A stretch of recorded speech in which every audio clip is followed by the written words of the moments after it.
Então, pessoal, espero que vocês estejam todos bem. Esse é o nosso primeiro conteúdo do quarto bimestre, né? A gente teve, já que vocês já realizaram as avaliações, né? Tivemos aí um recesso. Então, é o nosso primeiro vídeo aí com o material do quarto bimestre. Nosso primeiro gênero textual aí, a gente vai falar sobre artigo de divulgação científica. Esse texto que eu peguei aqui, caracterizando o gênero, eu peguei lá do livro de vocês, né? Então, eu passei a página lá na plataforma, mas é bem justamente esse texto aí. No gênero artigo de divulgação científica, predomina o tipo textual expositivo. Então, é aquele tipo de texto que né, expõe, que tem o objetivo de popularizar, de expor ali uma ideia. A função desses textos é divulgar a ciência, levando informações científicas importantes para o grande público. Perdoe-me aí pelo divulgar aí, que tá com a letrinha errada. Seria um A aí ao invés do E. Então, gente, qual é a finalidade do artigo de divulgação científica? É popularizar a ciência, ou seja, difundir o conhecimento científico, transmitindo assim diversas informações de valor indiscutível. Vamos lá. Os textos são escritos por pesquisadores e especialistas no assunto dedicado ao ramo da ciência por meio de métodos científicos. Sim, já que a gente está falando, né, de divulgação científica, quem vai escrever esses textos? Os pesquisadores e especialistas naquele assunto. Esses textos possuem uma função primordial para o desenvolvimento da sociedade, posto que são divulgados conhecimentos diversos baseados em experimentos, estudos de casos, dentre outros. Então, gente, assim, um exemplo bem claro disso é justamente essa pandemia que a gente está vivendo. Como que a gente fica sabendo das informações? Lógico que a gente assiste os jornais, né? Tem tudo, muita coisa na internet. Mas aí o que a gente lê na internet, o que a gente acha num site aí de pesquisa, né? Sobre a vacina, né? Que divulgam tanto aí na televisão. Que quando sai, estão fazendo os estudos e tal. Esses estudos são relatados em artigos, e esses artigos são artigos de divulgação científica. Então, esse é um exemplo bem assim prático do que desse gênero e que a gente está vivendo atualmente.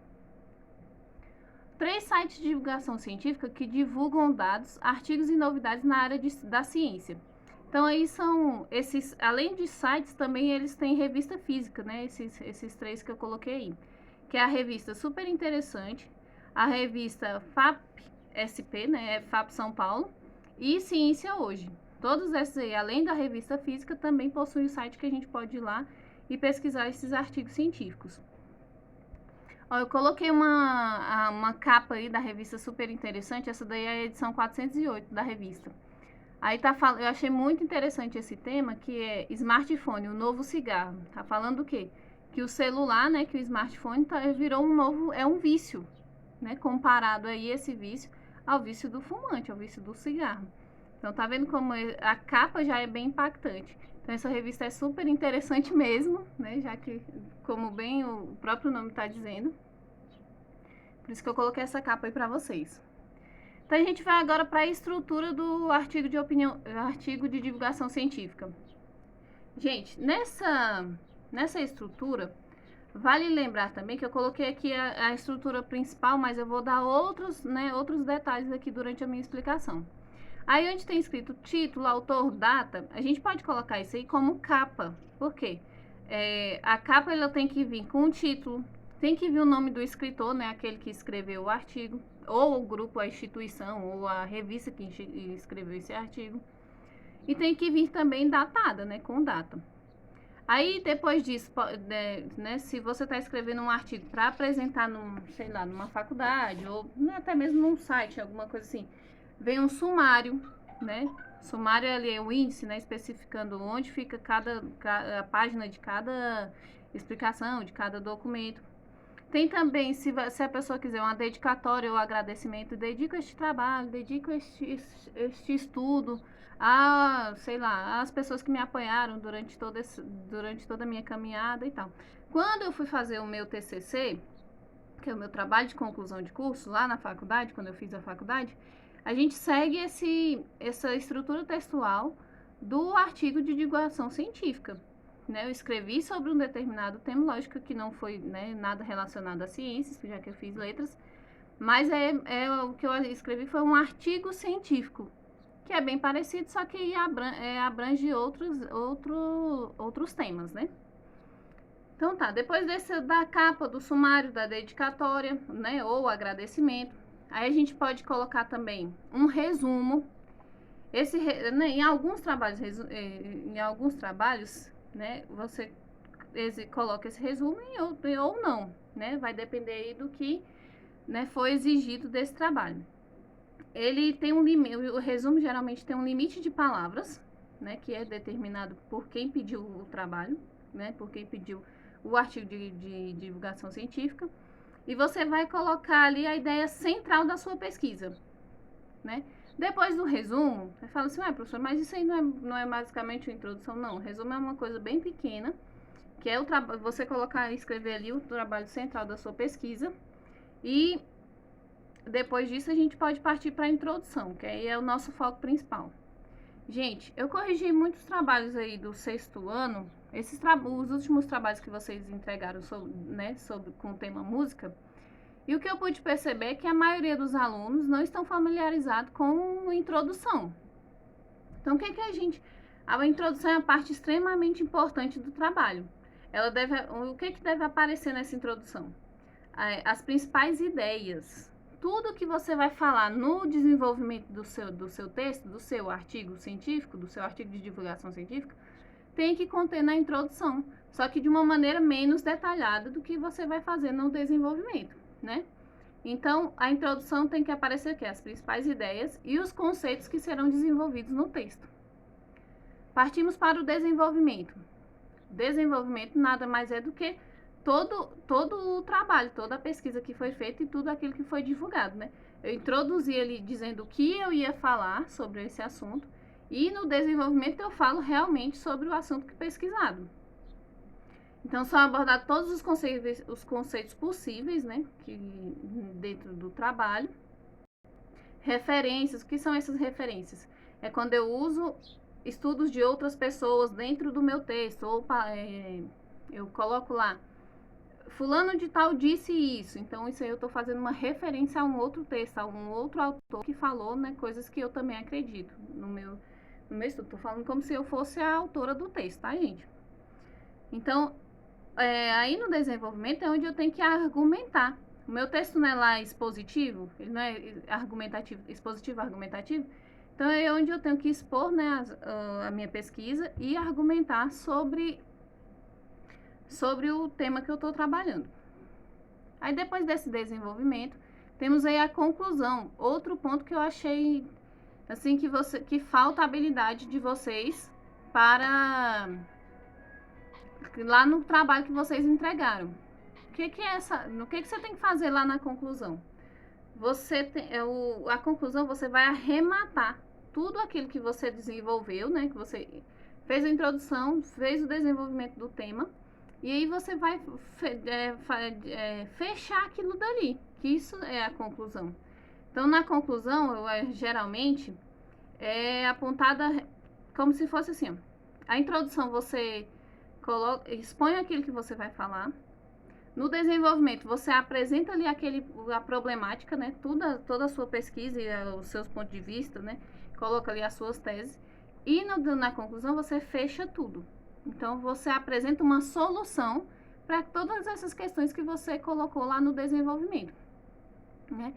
Então, por isso que até tem gente que chama a conclusão de tese, né? Porque ele é o arremate, ele é o desfecho de todo o seu trabalho de desenvolvimento. E aí a bibliografia, gente, a bibliografia, ela é de onde você tirou, quais foram as suas fontes. Então, se você fez uma pesquisa, de onde você tirou? Foi do site lá, da revista Super Interessante? Foi lá do site do Ciência Hoje? Outra coisa que eu percebi também nos trabalhos de vocês, gente, estou fazendo referência ao trabalho que vocês entregaram sobre música, porque eu percebi lá uma deficiência na introdução, na conclusão e também na bibliografia. Por quê? Porque vocês utilizam aquele site Wikipedia, não sei direito como pronuncia. Mas esse site não é confiável, então eu prefiro que vocês evitem. Procurem lá Nova Escola, Portal Escola, tem vários outros que você... Info Escola. Então, tem vários outros que vocês podem pesquisar algum tipo de trabalho, mas não peguem da Wikipedia, por quê? Lá, qualquer um pode colocar, pode fornecer informação nesse site. Então, se eu quiser ir lá e colocar uma coisa que eu nem pesquisei, que talvez nem seja a coisa certa, eu posso. Então, não é confiável, tá bom? Então, espero que tenha ficado entendido essa estrutura do texto aí, principalmente a parte da introdução, desenvolvimento e conclusão. Já que a gente não usa essa estrutura somente para os artigos de divulgação científica, a gente usa para vários outros tipos de texto, tá bom? Então, eu coloquei aí um exemplo de artigo de divulgação científica. Eu vou ler, eu sei que o texto não é pequeno, é um pouco grande, mas eu vou ler porque ficou pequenininho e vocês acompanham a leitura quando estiverem assistindo esse vídeo, tá bom? Porque algumas músicas não saem da nossa cabeça. Às vezes, eu escuto uma música e ela continua tocando sem parar, dentro da minha cabeça. Da sua também? E nem sempre é uma melodia agradável, não é mesmo? Na verdade, para se fixar na mente, o importante é que a música chame bastante atenção por ser muito bonita, ou muito feia, ou muito legal, ou muito chata e repetitiva. Mas por que a gente demora tanto para se livrar dela? Na hora em que a música entra pela primeira vez no cérebro, você nem imagina que vai ficar com aquele fundo musical pelas próximas horas ou mesmo dias. Mas é o que acontece. Depois de ter aprendido a música, toda vez que você relaxa um pouco, ela toca sozinha sem que você possa evitar. Mistério? Mistério? Nada disso, são apenas memórias. Mas o que são memórias? Para responder a essa pergunta, você precisa saber primeiro que seu cérebro é formado por bilhões de pequenas células nervosas. O neurônio conversa, intensamente com milhares de outros. Esse diálogo ocorre nos locais de menor distância física entre eles, nas chamadas sinapses. Nossas memórias são estocadas conforme o número de encontros desses neurônios. A cada instante, dependendo do que nos acontece, cada sinapse pode ficar mais forte ou mais fraca. Quando escutamos aquela música inesquecível no rádio, muitos encontros de neurônios se reforçam e a gente memoriza a sequência de sons. A partir desse instante, acontece um efeito conhecido entre os cientistas como reverberação de memória, que é como se o cérebro repassasse inúmeras vezes a mesma música. Por isso, algumas melodias grudam em nossa mente. Para ficar mais claro, pense em um campo bem plano. Se você jogar um pouco de água nessa superfície, ela não vai correr, vai apenas ser absorvida pela terra, certo? Mas e se você cavar com a mão um caminho de terra e depois jogar a água? Ela vai correr como se fosse um rio, certo? É mais ou menos isso que acontece dentro da nossa cabeça. Quando você ouve aquela música inesquecível, é como se fosse cavado um caminho no seu cérebro, por onde a música corre sem parar. É essa atividade livre dos neurônios que causa na gente a sensação de escutar a música novamente. Este é o mesmo fenômeno envolvido na formação dos sonhos. Para recordar, leia CHC 219, é como se fosse aí a edição 219. Então, gente, esse é um texto, assim, às vezes a gente pensa assim, nossa, um artigo de divulgação científica vai falar só sobre termos técnicos, só sobre coisas difíceis, só sobre descobertas. E não é. Vocês estão vendo que o tema aí, porque algumas músicas não saem da nossa cabeça, está relacionado à ciência, está relacionado aí ao modo de funcionamento do nosso cérebro? Sim. E é um fato interessante que, assim, pelo menos para mim, eu fico curiosa em saber.